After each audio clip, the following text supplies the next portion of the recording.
ঠাম্মা দেখো ডিম ফাটাচ্ছে। আর এখানে কিন্তু এই ব্যাটারটা মানে এইটা কিন্তু আমার কাম্মাই বানিয়েছে। মামারা সেই লাড্ডুগুলো পাকাচ্ছে। তো কাম্মা বলো এখানে কি কি দিয়েছো আর এটা কি রান্না হচ্ছে?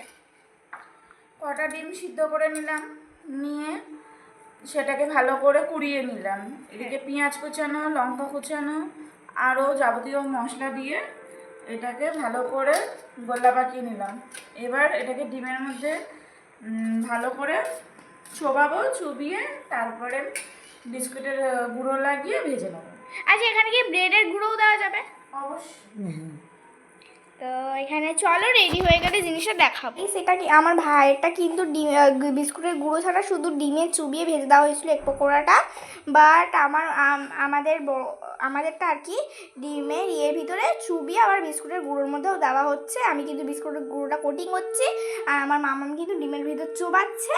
আর এটা কিন্তু দুবার করে কোটিং হবে জিনিসটা। কিন্তু এবারে আমি গিয়েছিলাম বলে মামা আরেকটা সেই সুযোগ করে দিচ্ছিল, ডিমের ভিতর চুবিয়ে রেখে দিয়েছিল, আবার এটা আগে করে দিল।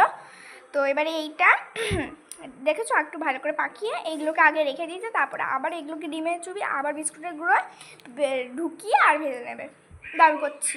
Hello everyone, hi. তো আজকে মধ্যে স্ন্যাক্সটা ইভিনিং স্ন্যাক্সটা কেমন হচ্ছে এক পকোড়া দিয়ে? ঠিক আছে, রেডি হয়ে গেছে। আর এটাকে আমি ভেঙেছি আর ভেতরটা এরকম লাগছে, ভালোই লাগছে বেশ দেখতে। যাই না খেতে কেমন হবে, তো চলো একবার ট্রাই করি।